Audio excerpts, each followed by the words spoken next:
This episode is brought to you by Shopify. Do you have a point of sale system you can trust, or is it a real POS? You need Shopify for retail. From accepting payments to managing inventory, Shopify POS has everything you need to sell in person. Go to shopify.com/system, all lowercase, to take your retail business to the next level today. That's shopify.com/system. Today on CityCast Philly, let me ask you a question. Where in the city can you find dumplings, duck, and pastries that look like fruit? Give up? It's Chinatown. This center city neighborhood has such a rich history and culture, and of course, some amazing food. Back in February, Dave Wes, CityCast Philly food contributor and creator of Feeding Time TV on social media, took us on a food tour of his favorite spots to eat in Chinatown. It's Wednesday, May 15th. I'm Trinae Nuri, and here's what Philly's talking about.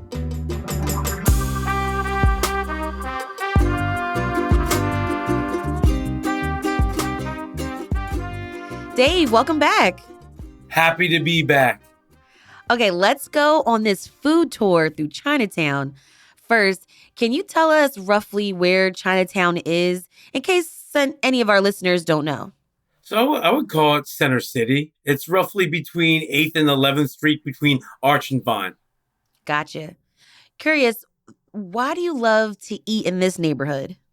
Because it has all of my favorite foods. It has dumplings, it has duck, it has baked goods, boba tea, ramen. It has everything that a growing boy needs. How often do you eat in Chinatown?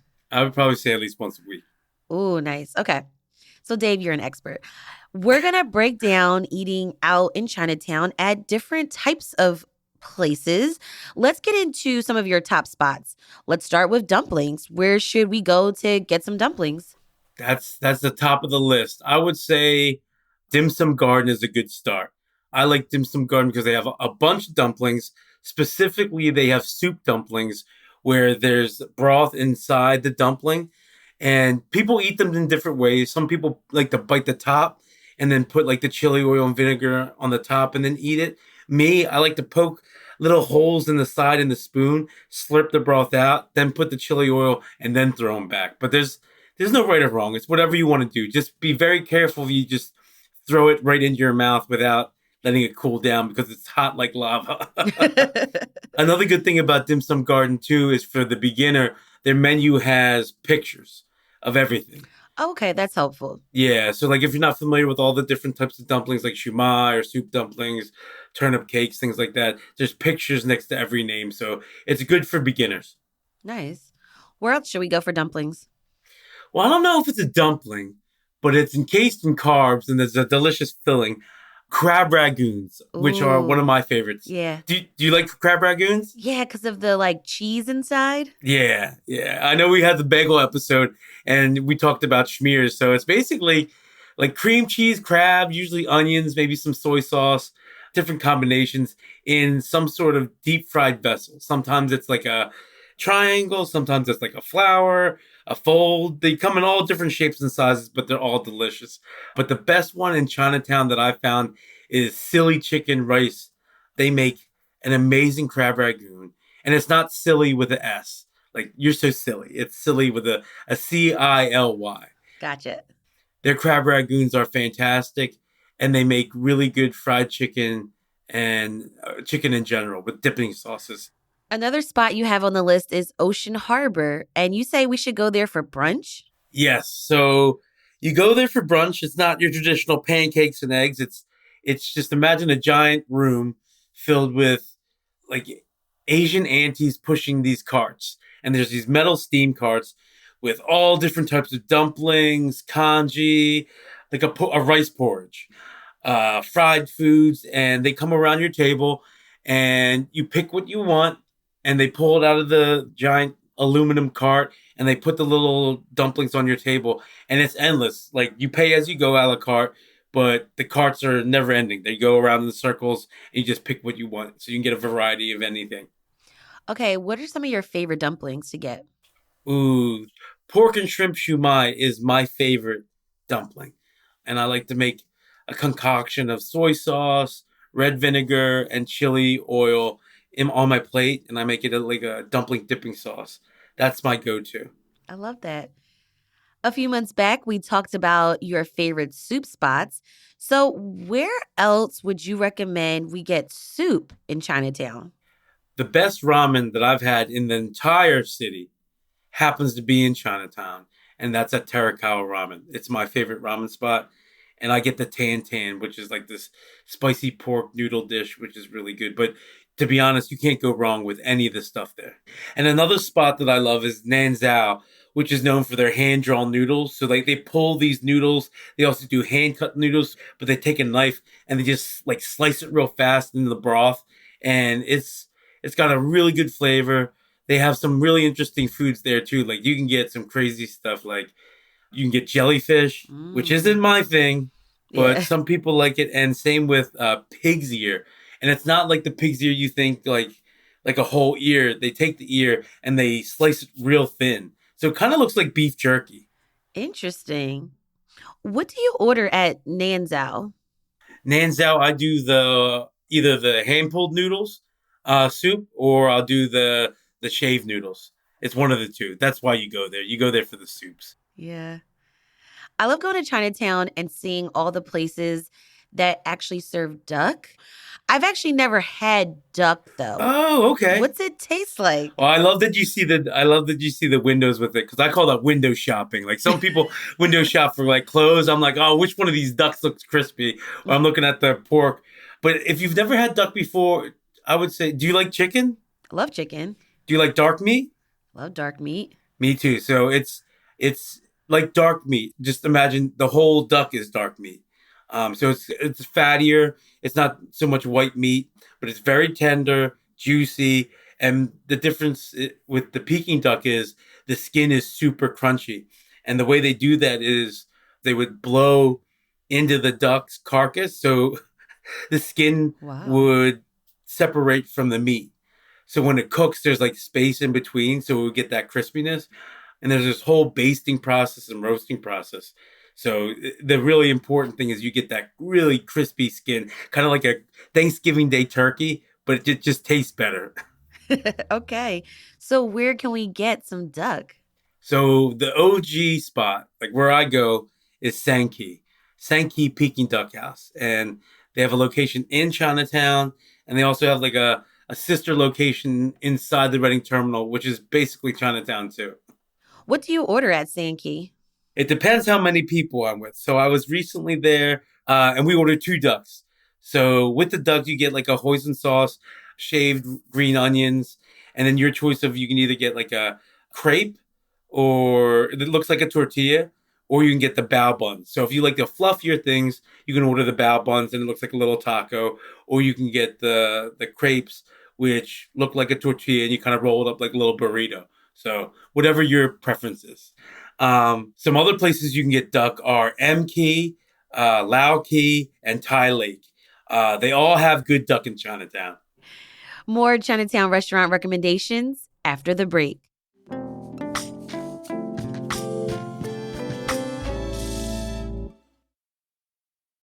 This episode is brought to you by Shopify. Do you have a point of sale system you can trust, or is it a real POS?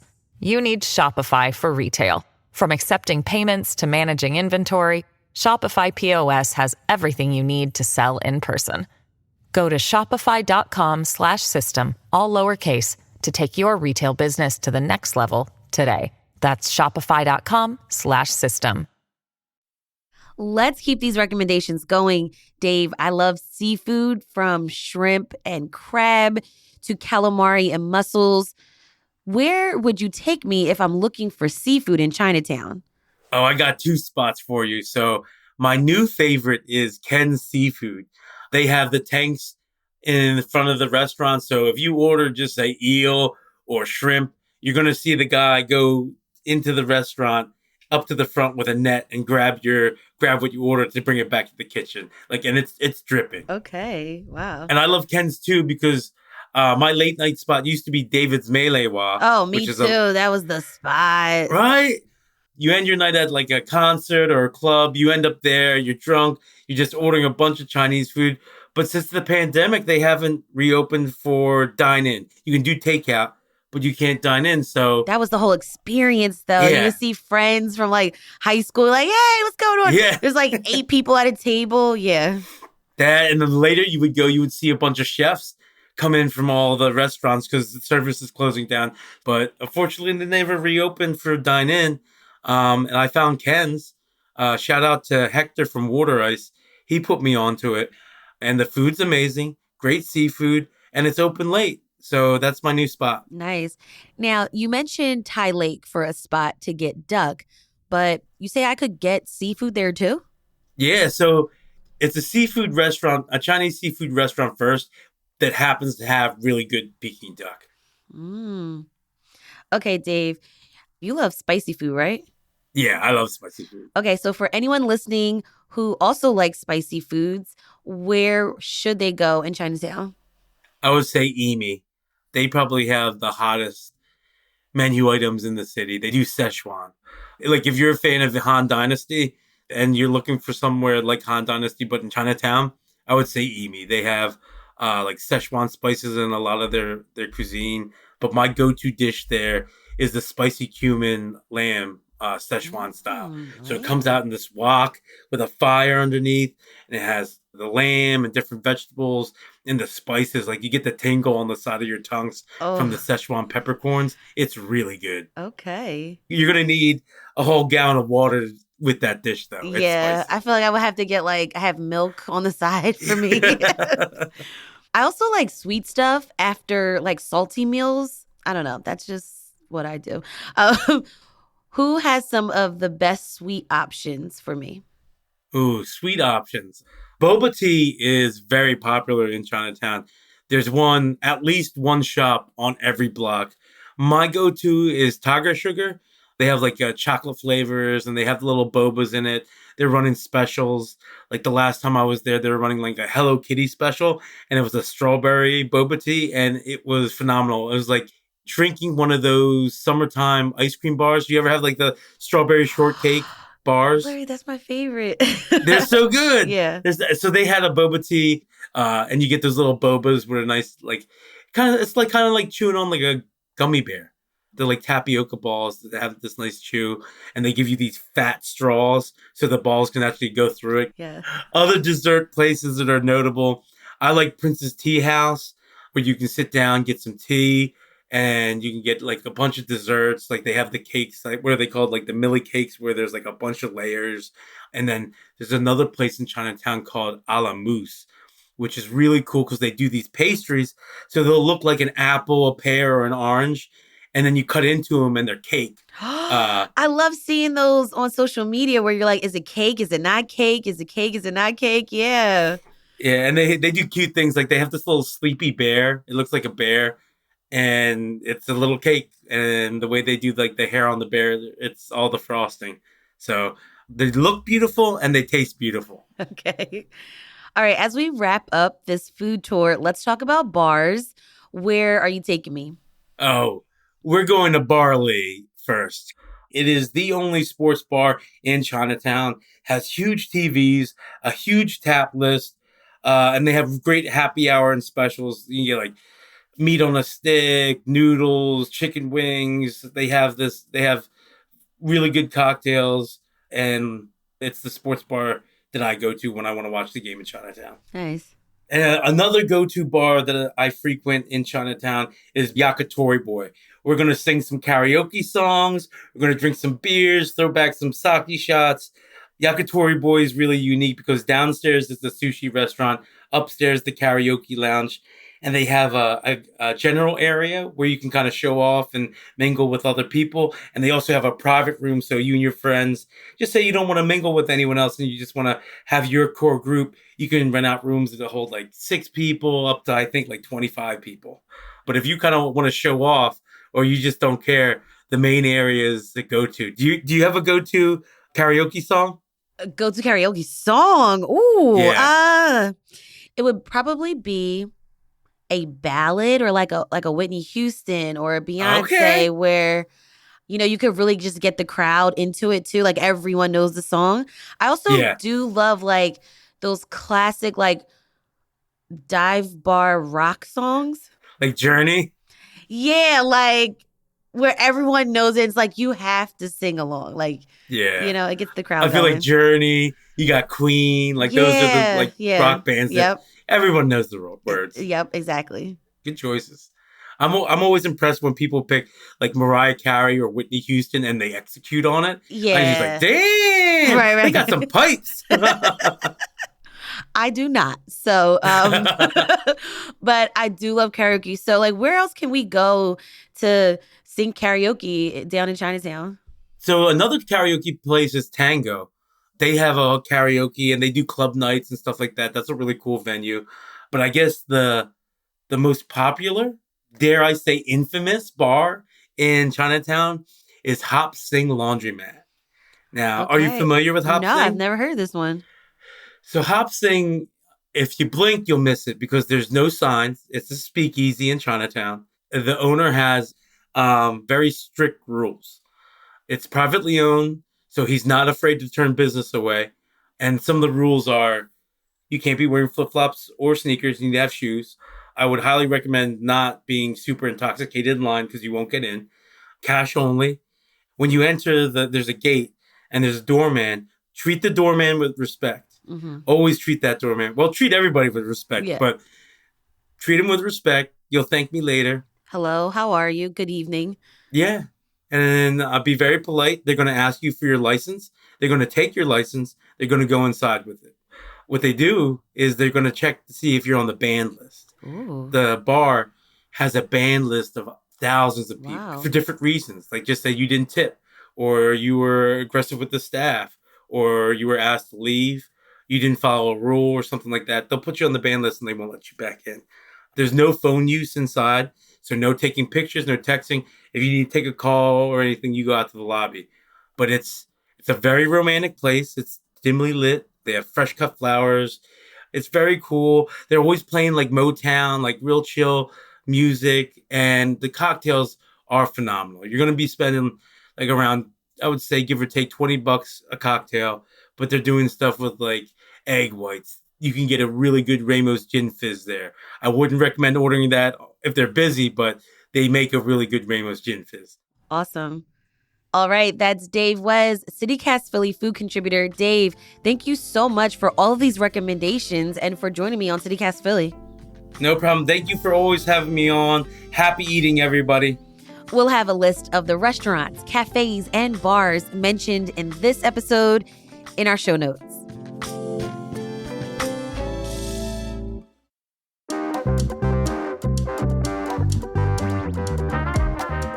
That's all for today here on CityCast Philly. If you enjoyed this food tour through Chinatown, tell a friend, rate the show, leave us a review, and hit that subscribe button. Be sure to sign up for our morning newsletter, Hey Philly, to learn more about what else Philly's talking about. We'll be back tomorrow morning with the Friday News Roundup. Bye.